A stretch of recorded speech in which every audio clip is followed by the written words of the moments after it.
নমস্কার, কেমন আছেন সবাই? সহজ জীবনের রান্নাঘরের আরও একটি ব্লগে আপনাদের স্বাগত জানাই। এই মাত্রই ডিটারজেন্ট দিয়ে রান্নাঘরটা এত সুন্দর করে পরিষ্কার করে মুছে গেলাম। আর আমার বিড়ালগুলো বর্ষার দিনে কী করে, সবাই ওই কাদা মানে কাদা টাদা মেখে জানি না কোথায় যায় কী করে, কাদা টাদা মেখে একদম রান্নাঘরটা পুরো কাদা করে দেয় জানেন। এটা মানে প্রতিদিনের কাজ আমার। আর এত বাজে লাগে সাদা ঘরের মধ্যে কাদাগুলো যখন দেখা যায় না, খুব বিশ্রী লাগে। তো ওদের ওই ধরে বেঁধে পাগুলো কিন্তু ধুয়ে দিতে হয়, না হলে যা অবস্থা হয়, দেখতেও ভালো লাগে না আর খুব ঘৃণা করে জানেন। তো আজকে আমি অনেকটা দেরি করেই রান্না বসিয়েছি, বেশি কিছু রান্না করব না। কয়েকদিন আগে কাঁচা কলা এনেছিলাম, তো বরের ভীষণ প্রিয়, তবু খাওয়া হচ্ছে না। আমার কাঁচা কলাটা একদম ভালো লাগে না খেতে, খেলে একটু সমস্যা হয়। এইমাত্র পূজা দিয়ে গেলাম, এসেই দেখি দেখুন পিঁপড়ে ধরেছে বাতার সাথে।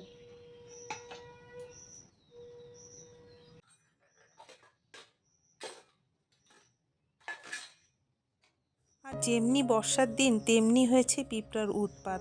সারা বাড়িতে শুধু পিঁপড়া আর পিঁপড়া। আর পুজো দিয়ে তো 5টা মিনিট আমি থাকতে পারি না, তাতে এসে ঠাকুরের প্রসাদগুলো তুলতে হয়, না হলে পিঁপড়ায় ভর্তি হয়ে যায় জানেন। আর প্রত্যেক দিন ওই কেউ খায় না প্রসাদ, ওই সব চিনির কৌটোর মধ্যে রেখে দিই, না হলে ফেলানো যায়। কি দরকার আছে, যতটুকুই হোক কৌটোর মধ্যে রাখলে তো সেটা কাজে লাগে, তাই না? আমি কিন্তু এটাই করি। কিরে বাবু, স্নান হলো? তাড়াতাড়ি কর। আজকে হয়েছে কি, মানে ঘুম থেকে দেরি করে উঠেছি, কারণ সকালবেলা খুব বৃষ্টি ছিল, আর বৃষ্টির জন্য ছেলেকে স্কুলে পাঠাইতে পারি নাই। আর প্রতিদিন বৃষ্টি বৃষ্টি, আর কত ভালো লাগে বলুন তো। বৃষ্টি ভালো লাগে, হঠাৎ হঠাৎ বৃষ্টিটা ভালো লাগে, কিন্তু প্রতিদিন প্রতিনিয়ত শুধু বৃষ্টি আর বৃষ্টি, তো দেখাতেও ভালো লাগে না। তাই সকাল থেকে আর ব্লগটা আজকে শুরু করিনি। আজকে অনেক বেলা করেই ব্লগটা শুরু করলাম। এখন বাজে দুপুর 1টা।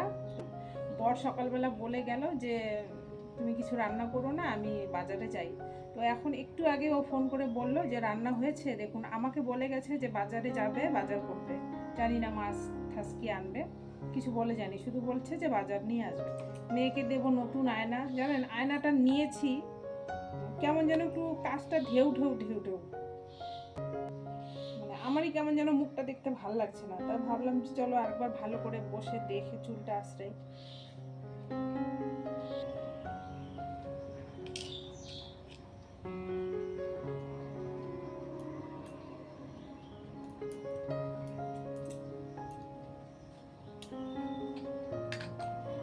হয়েছে? তাড়াতাড়ি করো, লেখাটা লিখতে হবে তো, পড়া দিয়ে গেছে, পড়াটা কমপ্লিট করতে হবে না? আর কি বেগুন? ব্যাগ নিলে একটা কচু আনতাম। কচু আছে কেন? সলতাগুলো একটা প্যাকেটের মধ্যে পাওয়া যায় না, লম্বা সলতাগুলা? এইখানে এগুলো পাওয়া যায়, কুচবিহার থেকে আনতে হবে। পাওয়া যাবে। আর ঠাকুর ঘরের সলতাগুলো শেষ হয়ে গেছে। আজকে অনেক দিন হয় ওকে বলছি সলতে নিয়ে আইসো, তো ও আনেই না, মনেই থাকে না। ওই একটু থাকতেই বলেছি, তো এখনও চলছে। তো আজকে কিনে এনেছে, ভালোই হয়েছে। না হলে একেবারে শেষ হলে কিভাবে দেব বলুন। কারণ এতদিন তো ওর ছেঁড়া গেঞ্জি দিয়ে, মানে ব্যবহার করা গেঞ্জি ধুয়ে ওগুলো সলতে বানাতাম। দাঁড়া, পুরা লাঞ্চে এটা আমি পুরা লাঞ্চে এইটা দিয়ে আমি রুটি করি। তোমার কি মাথা মুথা খারাপ নাকি? মাথা খারাপ হয়েছে। আবার কাটি দাও, তাই না? রুটি করে ওইটা দিয়ে যোগ ফেলবো। কাটি দাও। সংসারে যেরকম আমরা 4টা মানুষ, 4টা মানুষের যেরকম আলাদা আলাদা জ্বালা, সেরকম আমার 4টা বিড়ালের আলাদা রকম জ্বালা। এই কাদা নিয়ে আসবে, এই কেউ যোগ নিয়ে আসবে, কেউ আবার ইঁদুর নিয়ে আসবে, কেউ হয়তো পটি করছে, কেউ হিসু করছে, মানে যাতা অবস্থা। তো এই নিয়ে আমার সংসার। আর এক বড় জ্বালা হচ্ছে, মানে বড় সমস্যা হচ্ছে আমার ছেলেকে নিয়ে। একদম পড়াশুনো করতে চায় না। আর আজকে যেহেতু ও স্কুল যায়নি, তাই ওকে আমি পড়তে বসিয়েছি। পড়ে তো প্রত্যেক দিনই অল্প বেশি। তো আজকে আমি একটা শর্ত দিয়ে বসিয়ে রেখেছি যে তুমি যদি আজকে হাতের লেখা সুন্দর না করো, তাহলে কিন্তু তোমাকে দুপুরে খেতে দেবো না। তাই অনেকক্ষণ থেকে একটা কবিতা লিখছে। একটা কবিতা লিখতে দিয়েছি যে হাতের লেখাগুলো আজকে আমার সুন্দর চাই, চাই তো চাই, না হলে কিন্তু খেতে দেবো না। তো এই করে কিন্তু আজকে সকাল থেকে ওকে পড়তে বসিয়েছি। বানানটা বলো তো।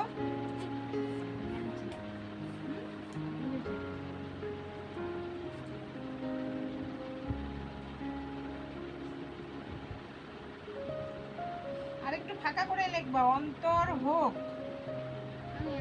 কটা এরকম কেন হয়? কটা সুন্দর করে, বটা সুন্দর করে লেখো। হ্যাঁ, এমন এমন, হ্যাঁ, তারপরে ক। এটা কি বানান বলো তো?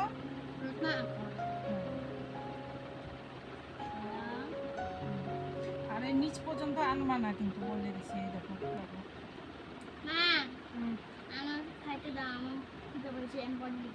আজকে তো আর খাইতে দেবো না এখন আমি। না, আজকে লেখা শেষ করবা, তারপরে খাওয়া। তো আমি বলেই দিছি যে লেখা আজকে শেষ হবে, তারপরে খাওয়া। আর রান্নাও হয়নি এখনো। যখন মধ্যে না হবে তখন কিভাবে হবে বলো তো? যেভাবে এইরকম থাকবে। দন্তের নাতের নিচে। বাবা বাবা, তোমাকে আমি লিখতে দিয়ে গেছি, তুমি কি করতেছো? দেখি খাতার অবস্থা দেখি। মাটির কাছে সরে সরে কত দূর হলো লেখা? আমার হ্যাঁ? এই যে এটুকু কতটুকু? জায়গা আমার পানি। তাহলে তাড়াতাড়ি একটু শেষ করো, শেষ করে খেতে চলো। দেখি কেমন লেখা হয়েছে। তো তাহলে আমি বসে বসে ছিলাম, দেখতেছিলাম কেমন মুখটা কেমন করতেছিল আমার। তা বুকটা কেমন করতেছিল, তার জন্য বুকটা ফেলায় শুইতে হবে? বলছি না বুকটা ফেলে লিখবা না। তোমাকে টেবিলে দেওয়া আছে, টেবিল দিয়ে লেখো।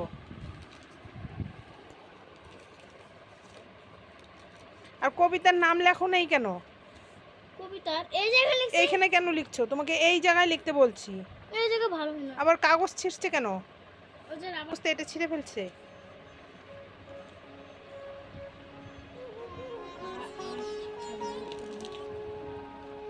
মাঝে মধ্যে কিন্তু আমি এরকম ওকে ভয় দেখায় পড়াতে বসাই, না হলে আর কোনো রাস্তা খুঁজে পাই না। কি করব বলুন, পড়াতে তো হবে যেভাবেই হোক।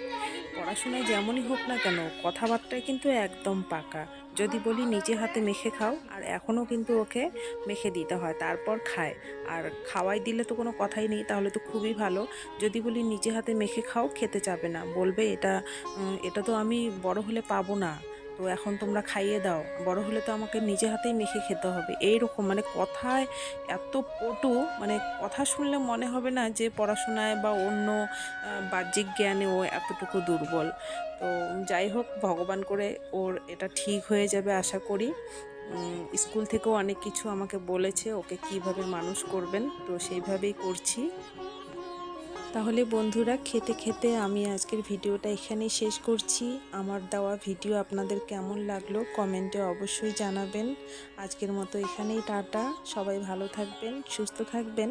দেখা হচ্ছে শিগগিরই পরের কোনো ব্লগে।